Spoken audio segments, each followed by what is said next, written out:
I've known Elizabeth quite a while. She's actually presented quite a few very successful webinars for us. She's also done a series of blog posts for SWE. So we love Elizabeth.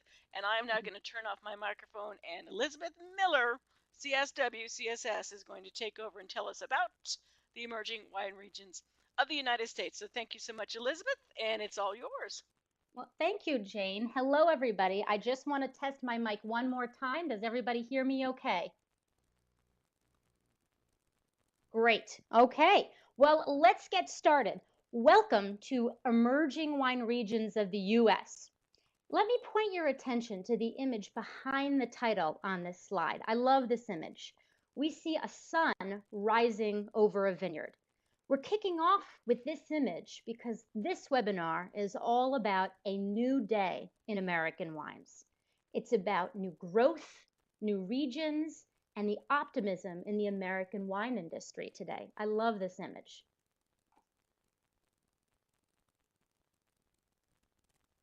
All right. Oh, okay. I'm going to describe a scene. Let's go back several years to a momentous occasion. We're looking at this picture here. The table is set. The glasses are polished. The wine bottles are disguised. Two regions are going up against each other in a blind tasting. Old region versus new region. The experts have gathered and they start tasting. And they all come with their prejudgments. And then something unexpected starts to happen. Votes are being cast for wines from the new region. Expectations are being completely defied. And in this blind tasting, the new region is proving itself. So we all remember this event, yes? Well, maybe not. I might have fooled some of you. This was the judgment of Sauté, held in 2011 in Georgia. Many of you thought I was describing the famous Judgment of Paris in 1976, yes? In which California wines beat and competed with French wines. The Georgia tasting was based on the Paris tasting, and it achieved the same thing. In this blind tasting, between very famous and established California wines and lesser known Georgia wines, the Georgia wines held their ground. You could even see that in the bottom in the Cabernet blend category, the Yonah Mountain Red edged out Jordan and Ghost Horse of Napa. The judgment at Sauté was a meaningful event. It demonstrated that we really are in an age of the emerging wine region. Today is a great day for wine in America. More wine than ever is being produced here. In all categories of assessing each country's wine industry, like vineyard acreage, production, consumption, the United States hits top rankings across the board. In this age, pioneers in all 50 states are redrawing the boundaries of wine countries. From New England all the way south to Texas and up to Michigan, wine regions are popping up all over the place. We call these regions emerging wine regions. And fortunately, there are a lot of factors that are propelling them. We have great food curiosity today. We have increased travel. We have the locavore movement. And all of this helps to multiply new vineyards, new labels, and new regions. But despite that first picture of the rising sun, it's not all sunshine. A major challenge today is attitude. When many people all over the world, and we have a great international group here tonight, when many people all over the world think about American wine, oftentimes they only think of California. At best, many of us ignore new regions. And at worst, we denigrate them. When I've shared of my travels with customers or friends to emerging wine regions, a lot of people have looked at me and kind of shrugged or looked cautious or raised their noses at me. And this is usually people who have never even tasted wines from these regions. It's just a simple prejudice against these regions. Now, certainly, if we go back decades, French wine lovers raised their noses at Napa wines once upon a time. And then Napa wine lovers raised their noses at Central Coast wines, and so on and so on. The difference between an established wine region and an emerging wine region is time. But let's go a little back in time. So I want to acknowledge something that I've been saying. I've been saying emerging wine region. And when I say that, I'm actually misspeaking. These are really re-emerging regions. The beginning of the American wine industry actually has a greater amount of diversity in terms of regions than has really existed in all of our lifetimes here.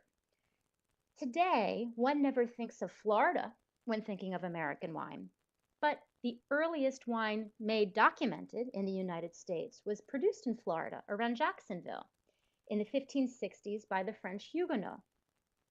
Soon, settlers attempted to grow grapevines everywhere, and this led to great efforts not only to work with native grapevines, but to cultivate European Vitis vinifera.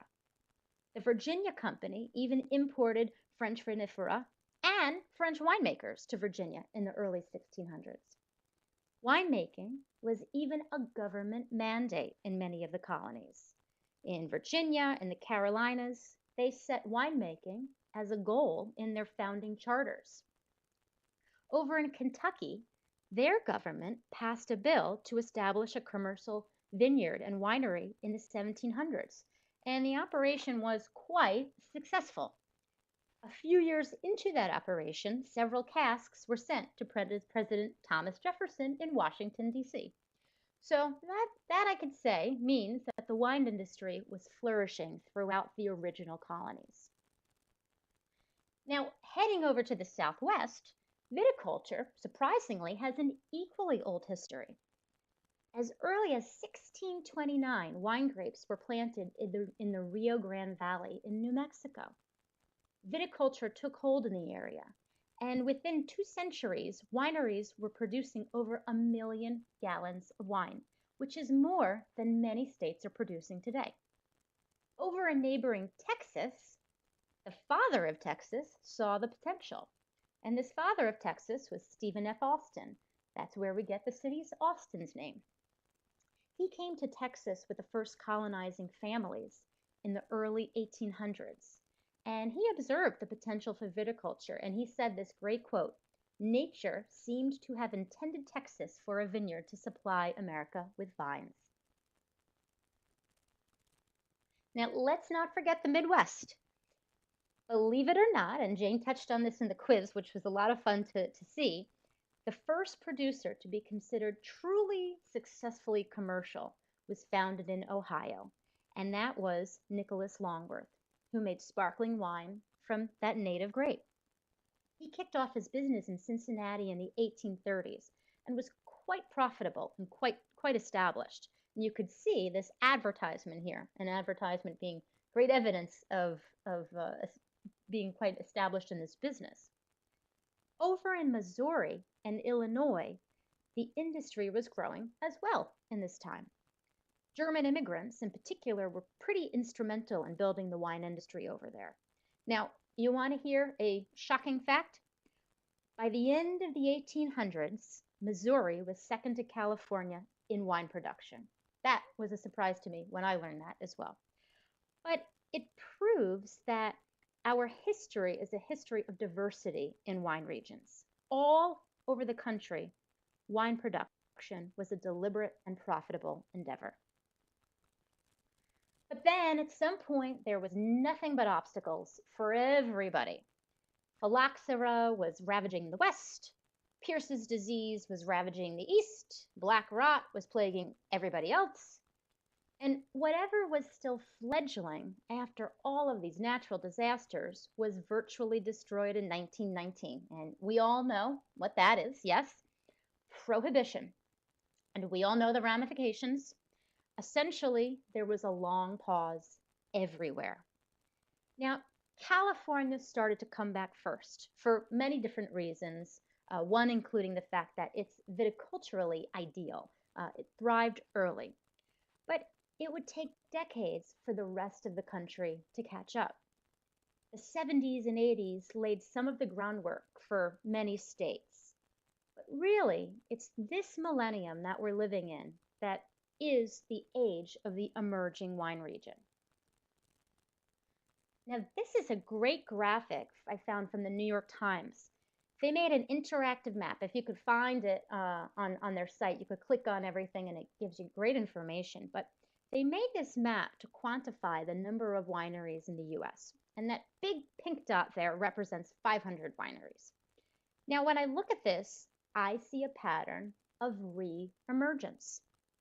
I see the West Coast, where there's still more than 90% of the total American wine production occurring. And that's true.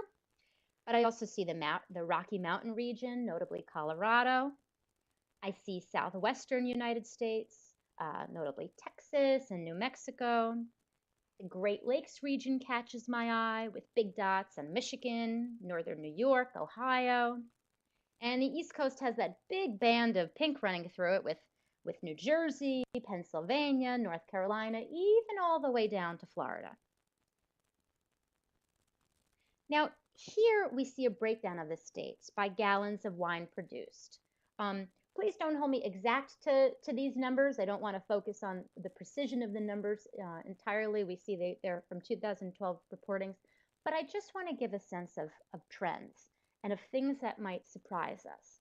Because there are some things that surprised me here. For example, would you expect that Florida or Wisconsin would make it into that left column, which has your top producers of the country? I was surprised. Now, as much as I'd like to talk about everywhere, for now, I'm going to focus on 5 states that are highlighted here in green: New Jersey, Texas, Michigan, Virginia, and New Mexico. So let's get into those. Okay. Of the 5 states we'll discuss, Virginia really is a great place to start. And that's because this state was one of the earliest to kick off its re-emergence. And the number of wineries has grown from just a few to over 200 today. Now, as early as the 1960s, a bit of a renaissance began in Virginia wine. The rebirth, in part, is attributed to investment by the Zonin family of Italy. Many of us have had their Italian wines. They invested in a new vineyard, Barboursville Vineyards, in 1976. And Barboursville served as a catalyst. In just a few years, many other vineyards and wineries joined in this mix, in this trend. In the 1980s, Virginia Tech initiated several programs to help foster improvements in viticulture. And these programs, thankfully, were successful. The number of wineries started to explode. Now, much of this growth has been in Northern Virginia, which is just 45 minutes or so outside of Washington, D.C. I think we have someone in here from Washington, D.C. this evening. Now, wine tourism can be greatly credited with some of this growth. In 2012, as you see in that great screenshot from a TV program there, Wine Enthusiast magazine named Virginia one of its top 10 wine travel destinations. Pretty great. The state of Virginia has a landscape and a climate that is primed for the production of premium wines. Virginia is composed of several distinct climate regions, and within those there are 7 AVAs pictured here. I want to highlight 2 right now: Central and Northern. Now, the Central region, which is pictured in the center in green there, contains the majority of the state's vineyards. And within that is an important AVA, the Monticello AVA, which is the state's first, and it, of course, was named after the Thomas Jefferson estate, where a certain degree of viticulture and research happened. This area in general, the AVA and Central Virginia region, has certainly a challenging set of growing conditions for grapes. You have frosts, you have humidity, hailstorms, hurricanes. I mean, they really never know what's coming. They call this pop-up weather. The central region tends to be warmer than the north, and often harvests are a few weeks earlier. The soil varies, but in general, we see some fertile red clay, which is the norm.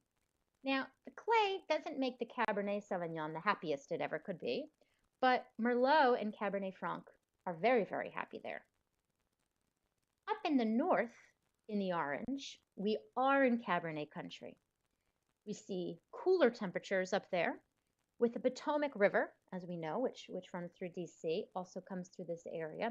That river acts as a thermoregulator, and it mitigates a lot of the threats of frost and cold that the central region has to deal with sometimes.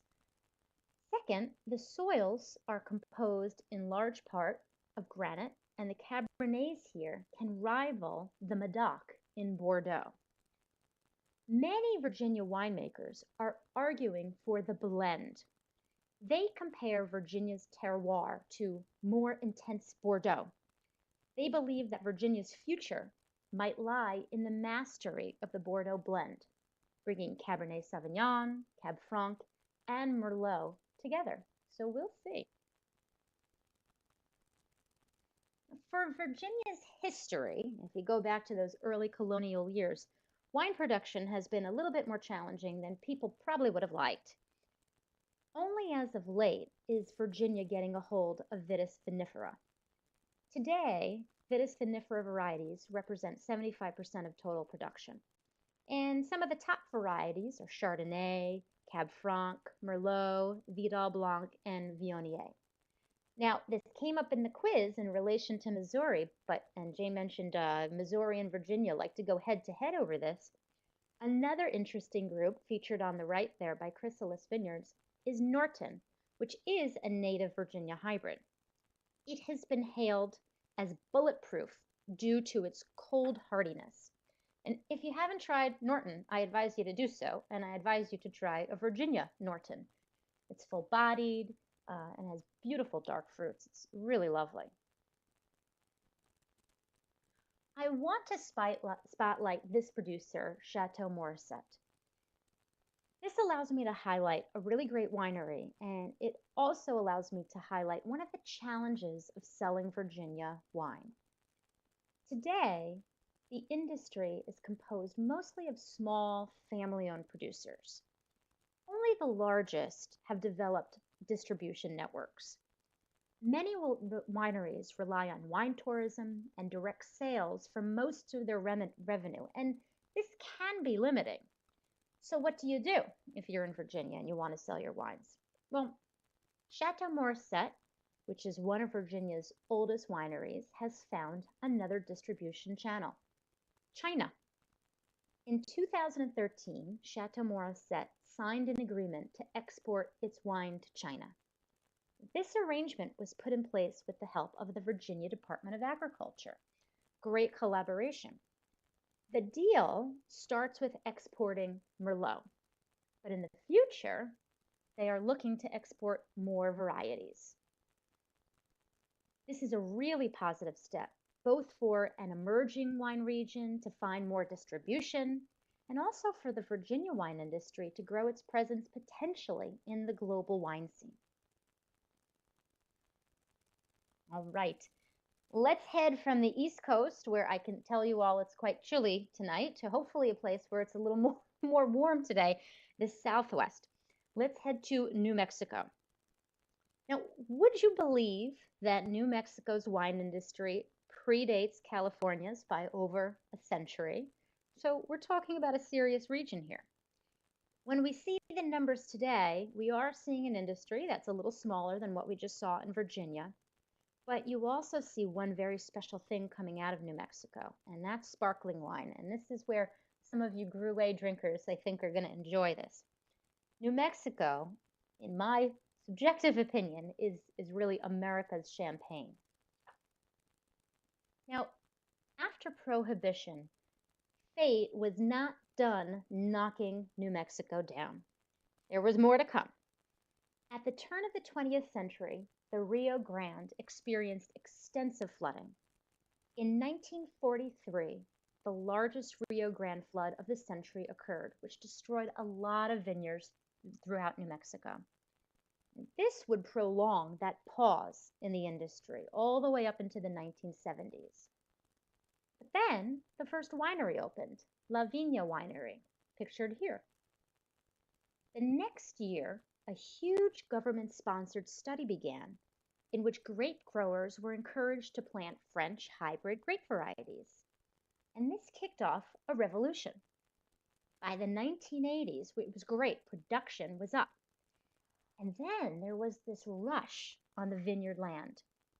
This rush included many European expats, and they loved the potential of this region.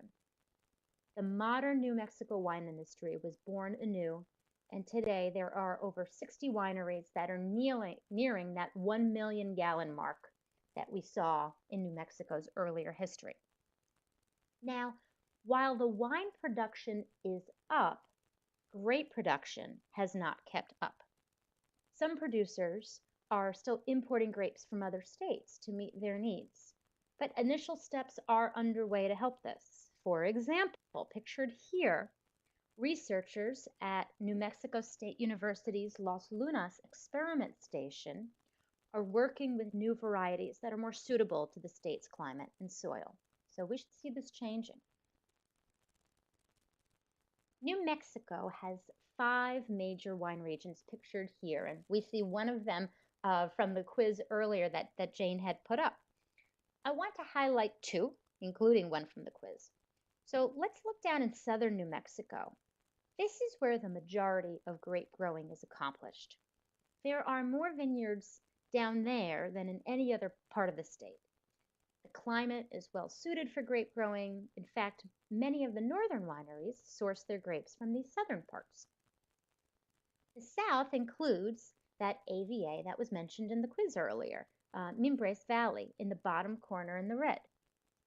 This is high desert climate. The entire AVA receives only 9 inches per year, and you have those expected hot days and cool nights. Vineyards are at soaring elevations between 4,000 and 6,000 feet. The soils are deep, they're porous, there's drainage. This is ideal for viticulture. And we see a lot of Cabernet, Syrah, and Chardonnay in this area. Let's pop up to the middle, where we see the Middle Rio Grande Valley AVA. It's a long, slender strip that we could see here in sort of that gray-green, and it follows the Rio Grande River. This is also a high desert from 4,000 to 6,000 feet, and then some. The winter months can bring sub-freezing temperatures, which is highly dangerous to vinifera. And because of that, a lot of vineyards are actually planted to hybrids that can handle this cold. Vinifera fares well closer to the river itself, where the river can provide a little bit of a warming effect and some thermoregulation. This area sees a lot of Cab Franc, Riesling, Pinot Noir, Chardonnay, and the makings for sparkling wine. So the one equation that I like to make is that in New Mexico, that high desert equals sparkling wine, and great sparkling wine. And that leads me to this spotlight, which Shields, I believe you enjoyed on Thanksgiving. I as well have enjoyed this on many Thanksgivings with my family. This is Gruet Winery. The founder, Gilbert Gruet, is one of those many Europeans who flocked to the state in the 1980s. He was a champagne producer in Champagne, and he came to New Mexico for a family vacation and stayed. They planted roots, and in 30 years have become one of America's greatest producers of méthode champenoise. Today, Laurent Gruet, pictured here with me during my visit, has taken over the winemaking. Gruet is synonymous with méthode champenoise, and Laurent walked me through the production process. If anybody could ever manage to get there, I absolutely recommend it. First of all, it's in the States extremely rare to actually witness méthode champenoise in person. I mean, I have visited a countless number of wineries, still wine wineries. And even those producers who make a sparkling wine or two often send those out of house for production. So this is a great opportunity. I encourage all of you, if you can, to go visit. This is, if you can't make it to Champagne, this is a great way to educate yourself on méthode champenoise right here in an emerging wine region. Another interesting feature of Gruet is that they're taking advantage not only of New Mexico terroir, but of unique culture. Let's look on the left there. This is the Santa Ana Vineyard, and this is Gruet's newest project. These are 30 acres that are located on Native American land. The project began a few years ago when the tribal council allowed Gruet to grow grapes on their reservation. Irrigation is only possible through tribal water rights. This vineyard and Gruet are a few examples of the very interesting future possibilities that New Mexico holds. I suggest a visit. Okay. Let's head straight up to the north now, to Michigan. Now, I immediately look at the numbers and I see that Michigan has a higher number of wineries and acreage than what we just left in New Mexico, a little closer to some of the Virginia sizes. Michigan, in any article you read about up and coming regions and places you should visit, always comes up in those lists. It's an incredible emerging wine region. Now, maybe this is a good thing, maybe this is a bad thing, but even Madonna's dad has his own wine state, Chacon Vineyards in Michigan. So I'd love to know if someone is able to visit and taste there one day. Michigan is one of what I believe is one of the world's great wine regions on water. The Great Lakes have created an ideal terroir, and us people just need to catch up to this terroir that is waiting for us. Michigan was actually making wine shortly after Prohibition, but it probably was not what you're thinking or dreaming of. The state saw a lot of Concord grape plantings early on, mostly for Welch's Grape Juice Company, interestingly. The wineries of Michigan originally specialized in sweet wine and fruit wine well into the 1970s. And several winemakers attempted to upgrade their production of some of these things. To promote the local industry, the Michigan government actually created a tax scheme. 5 cents per gallon on Michigan wines, 50 cents per gallon on non-Michigan wines. And also, through a loophole, they allowed Michigan wines to be sold in grocery stores, where out-of-state wines can only be sold from liquor stores. So this did not hurt. This helped things move in a direction of growth, ultimately. Now, soon, Vitis vinifera popped onto the scene. Tabor Hill Winery opened in 1971 as the first Michigan winery specializing in vinifera. A growth in the number of wineries and continued trials with vinifera continued well into this millennium. Today, the wine industry in Michigan is supported by an agricultural research project at Michigan State University, which is great. We see one of the students here who's gone on to found his own winery and vineyards. The Michigan Grape and Wine Industry Council, which is a state industry, also continues to promote and support Michigan wineries. And I love this wine card here. You know, it says, "The meal was fine, but would have been more enjoyable if accompanied by a Michigan wine." I mean, that is the kind of creativity and marketing that emerging wine regions need and grow by. I love it. So we see 2 maps here, and I want to explain them for you. Let's first look at the left. Michigan today contains 4 AVAs, and all 4 are located in proximity to Lake Michigan. The lake effect provides a favorable microclimate compared to the interior regions of the state, which of course are cold. This is the lake effect at its very finest. Almost all of the premium wine grapes in Michigan are grown within 25 miles of the lake. That's quite a comment on the lake effect. Now, on the right, you can see the results of an assessment of suitability for wine grape production. Now, I noticed something when I look at these 2 maps. The map on the right has more highlighted land than what is currently being utilized on the left. And this says to me that Michigan has great possibilities for growth.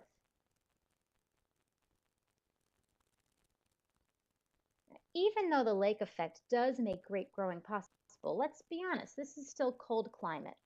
So what survives here?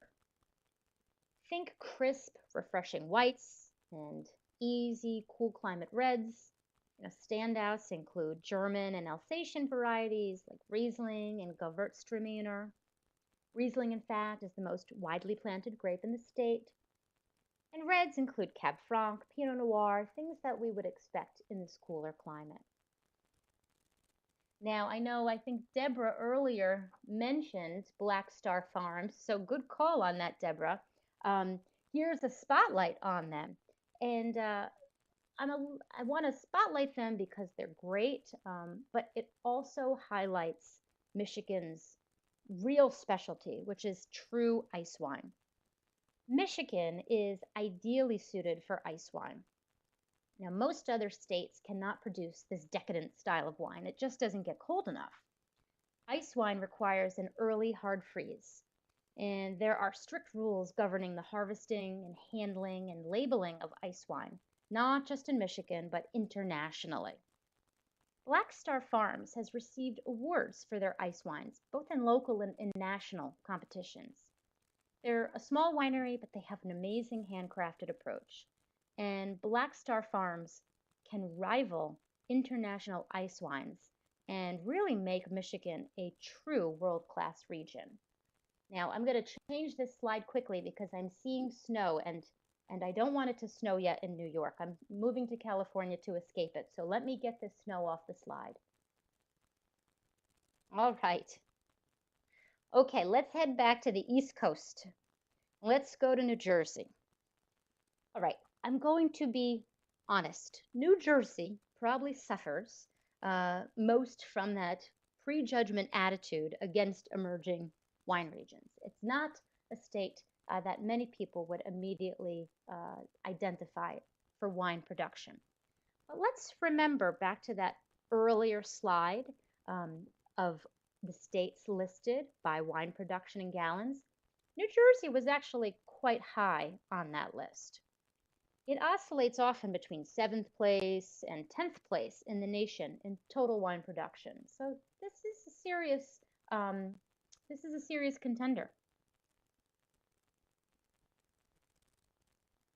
Now, wine production within the state remained small until the 1980s. But this was not due to culture or attitude. This was due to law. New Jersey is a great example of how changing laws can enable an emerging wine region. So there were a lot of laws that remained unrepealed after Prohibition. It's nuts. They limited licensing to one winery for every 1 million state residents. So, in 1980, effectively that meant 7 wineries in this state. Laws and regulations were soon relaxed in 1981.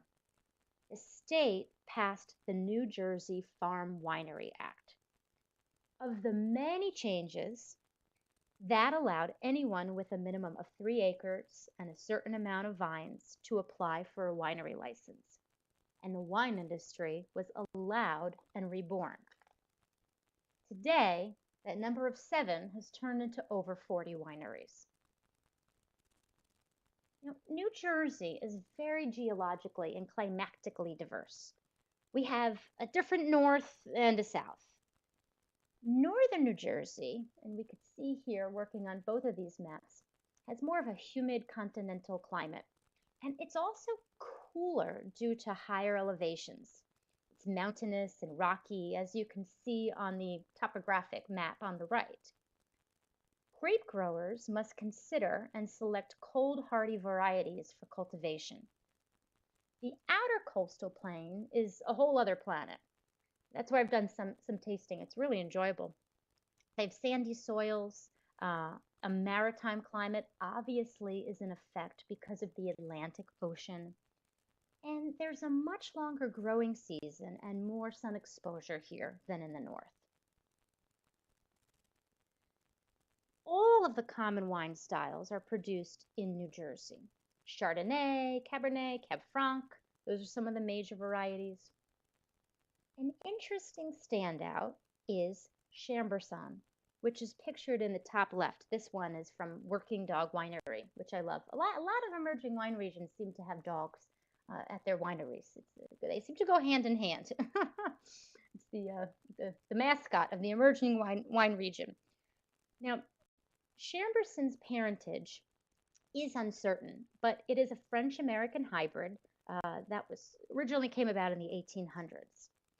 You might have never heard of it, but believe it or not, it's actually widely planted elsewhere in Australia, France, and Portugal, and New Jersey.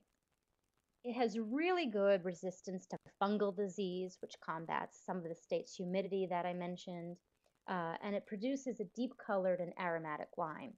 Um, and as New Jersey gains renown and a reputation, perhaps Chambourcin will follow along with that and be a more commonly talked about grape. All right, for the last state to highlight, before I discuss the major challenges that emerging wine regions face, we head back down to Texas. Now, this state is no small feat. It's the size of France, and it has a long history. It looks like we have a few Texans, and my apologies if some of the numbers are not exact. I do apologize for that. Now, remember the quote from earlier by the father of Texas, Stephen Austin. Remember, he said, "Nature seemed to have intended Texas for a vineyard to supply America with vines." Now, unfortunately, 2 centuries would pass until the wine industry would begin to reach what Austin predicted. All right. It really wouldn't be until the 70s that Texas would witness a full revival. When the industry started anew again, many producers were pushing for sweeter wines and familiar cells like Merlot and Chardonnay and Cabernet. Many of these varieties, however, suffered from climate challenges that you'd never find in Napa Valley. Winemakers would need to figure this out. One example is Fall Creek Vineyards. They spent their first decade experimenting with hybrids, and then they brought in Andrei Chelychev in 1989, and he recommended their main focus should be on vinifera. Now, when he's involved, that says you're going in a right direction as a state. That recommendation, amongst other changes, seemed to work. And today, a tourist can drive just a few miles out of the city of Austin and find a burgeoning wine country. Within this millennium, we've gone from 40 wineries to over 300 in the state. Now, everything's bigger in Texas, so it shouldn't come as a surprise that Texas is home to the country's second largest AVA. Texas Hill Country AVA in orange has more than 9 million acres, and it contains a good majority of the state's vineyards. Believe it or not, some 5 million annual visitors make this AVA the third most visited region in the nation. It's pretty amazing. In addition to this big guy, there are 7 other AVAs, and Texas Hill Plains up in green is an area as well that's known for a climate that produces just great premium grapes. Now, grape varieties in Texas break from some of the common varieties we've been hearing about in other states. Now, yes, there is the production of Cabernet and Chardonnay, but there's been the discovery that a lot of other varieties actually grow just as well, if not better, in Texas. There are very high temperatures in Texas. There's also nutrient-rich soil. So we're seeing a lot of grape varieties that are native to Italy and Spain and the Rhone Valley. Montepulciano, Tempranillo, and Viognier are very common bottlings. Seen here is a Super Texan, which is a take on the Super Tuscan. And that is from Flat Creek Estate. I know that was mentioned earlier, and someone is actually enjoying that as we're doing this webinar. So it's a big blend based on the Italian grape Sangiovese, and it's the Texas take on it. Now, Dukeman Family Winery is a perfect winery to spotlight. I was there earlier this year and I recommend this winery, but I also want to talk about it to highlight an ongoing challenge in Texas wine. Dukeman was founded in 2004. They have become one of the most renowned and quality minded producers in the state. And they have a motto: 100% Texas grapes, 100% Texas wine, 100% Texas farmers. This motto is not a small feat. One day, all Texas labeled wines will be from 100% Texas fruit. But today, Texas is not quite there. For a state the size of France, there's still a small number of acres planted. You compare that to 1 million acres practically in California. And a lot of that young acreage is not producing fruit yet. Also, weather is a huge contender. So, to meet their needs, many wineries purchase West Coast fruit. Now, there's also a debated legal loophole for this, and that's a label statement. And that label statement reads, "For sale in Texas only." If you get a Texas bottle sometimes, you could see this often in very small print, and it allows a producer to make a wine with less than 75% of Texas grapes. Now, FYI, this label is not unique to Texas. There are a number of other states that have this allowance as well. But this labeling does make a number of consumers ask sometimes, am I really drinking a Texas wine? Well, at Dukeman Family Winery, they certainly are. And a day will come, and it's looking like sooner rather than later, when all Texas wineries will be able to achieve that. Okay, so finishing with this Texas challenge leads me into all the challenges of emerging wine regions. I took this little shot with my iPhone of one of the most recent issues of Wine Spectator. Now, after California and Washington and Oregon, this section, Other US, is all that's represented for the other 47 states. This is it. That's not a lot. So this shows to me that emerging wine regions still have a battle. So let's look at those challenges. Oh, I hope you could all see that a little bit, but first of all, emerging regions contend with a lack of legitimacy. Many consumers don't understand that quality wine can come from these regions. Now, if I'm faced in the store with a $50 red Burgundy and a $50 Pinot Noir from an emerging wine region, many people are going to choose that Burgundy, yes? I'm in a wine store every day. I see that decision made. Burgundy has the advantage of time and regulations, and that has ensured the perception of its high quality standing. An emerging wine region doesn't have those advantages yet. One solution would be to form AVAs. New regions can brand themselves by obtaining AVAs. However, the profusion of appellation names can also add a lot of confusion to the wine world. AVAs should really only be pursued when the character of a viticultural area and the expression of the wine really justifies it. Another solution would be money, marketing dollars. But many of the wineries that we mentioned today and in these regions are first generation family wineries. They can't afford multi-million-dollar marketing campaigns to combat their lack of legitimacy. So this is a valid challenge. So now we move on to distribution channels.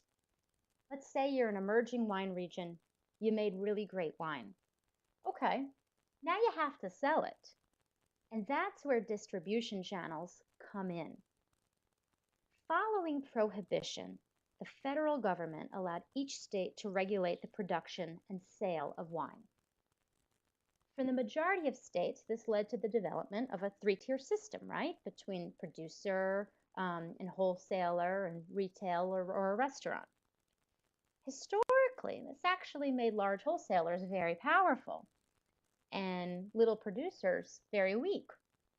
If wholesalers decided not to purchase wine from a particular winery, the winery would be completely shut out of the market. More and more, we are seeing laws that allow wineries to sell directly to consumers at the winery. For many wineries, this is their bread and butter. There is also the thought that direct sales through shipping is an opportunity for growth. Today, however, many states limit direct shipments to consumers, both within the states and across state lines. And this is a conversation that has a lot of different sides to it. But there is not a day that goes by when I turn my computer on in which I don't see a news headline about this, if you're following the wine news. Many states are revisiting these laws and attempting to recraft them. So we'll see where this goes. And the third challenge, amongst hundreds, is how do regions get enough of the right grapes? Now, there are two parts in this line, enough and right. So first, enough grapes. We talked about 5 states today. They all still have very low acreage, and I know there's sort of some discussion about what actual acreage is, and this is where some of that confusion lies. The acreage is rapidly developing and changing each month and each year. A lot of that acreage, however, is still not producing usable fruit, so these are kind of difficult to peg down numbers. But the fact is, the acreage in general is still low, let's say compared to California. Additionally, many of these regions are learning their climates, and sometimes you fall when you're learning. In Colorado, for example, at the start of the millennium, it looked like blue skies for its wine industry. The wineries were enjoying a growing reputation. But then several damaging freezes led to a lot of grapevine devastation, so this is an issue. Now, sometimes you have enough grapes, but maybe not the right grapes. And when I say right grapes, I mean Vitis vinifera. We have an abundance of native grape varieties in America, but the commercial wine industry here and internationally is largely vinifera. Now, I recently wrote a blog for SWE called Vinifera is the New Black, where I recognize that non-vinifera grapes are really stigmatized by customers. Now, hybrid grapes actually are really well suited for the environmental challenges that often decimate vinifera. And many emerging regions do really well with hybrids. South Dakota mostly grows Vitis riparia varieties. Nebraska does well with Edelweiss. Alabama does well with Muscadine.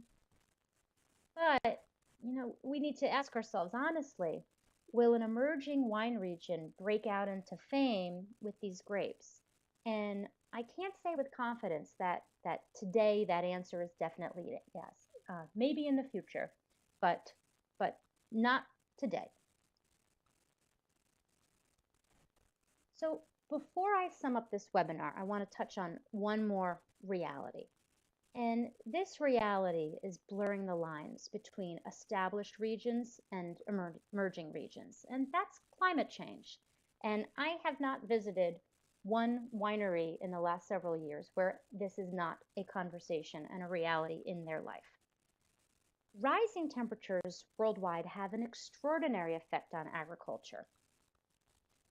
But few crops are as susceptible to minor changes than grapes. And that is true especially for premium wine grapes. In wine, the most minuscule modifications can produce the most major outcomes in flavor and quality. The shift in global temperatures will move premium wine regions. And can everybody hear okay? All right. The working hypothesis is that premium wine regions would shift poleward. Some regions might lose quality or cease production.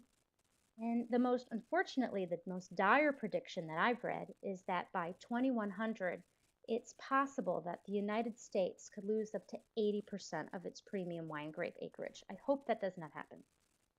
The silver lining is that many regions now on the margin would secure wine production. For example, if you had a warming trend in the Great Lakes, that would increase Michigan's productivity and lead to a better reputation and a larger industry for Michigan wines.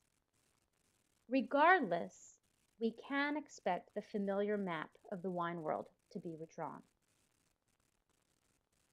So, to conclude all of this, how does a relatively unknown wine region manage to propel itself onto the global stage of wine fame? I read a great study by a professor at the Burgundy School of Wine and Spirits who had completed research on how wine regions establish a successful brand. And listed here are a number of the factors that contribute to that. But I think most importantly, it's the people. And those are the pioneers who make the wines and the open minded buyers who drink the wines. And by the fact that we are talking about emerging wine regions today, that means the time is ripe for these. And I, for one, am extremely excited to see who emerges next.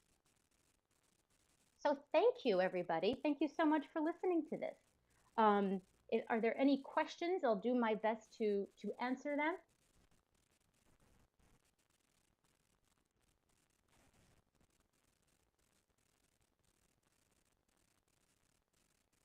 Well, thank you very much.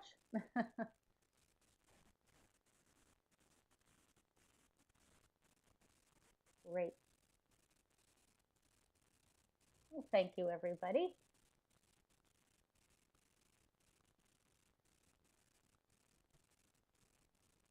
And I'll also reach out and say if anybody has interest in visiting the wineries at the emerging wine regions that I mentioned, please email me directly and I'd love to set you up with their owners and winemakers. I think it'd be a great way to understand and get really excited about emerging wine regions. So don't be shy. I'd love to set you up with those people. All right. Jane, I'll turn some of this back to you.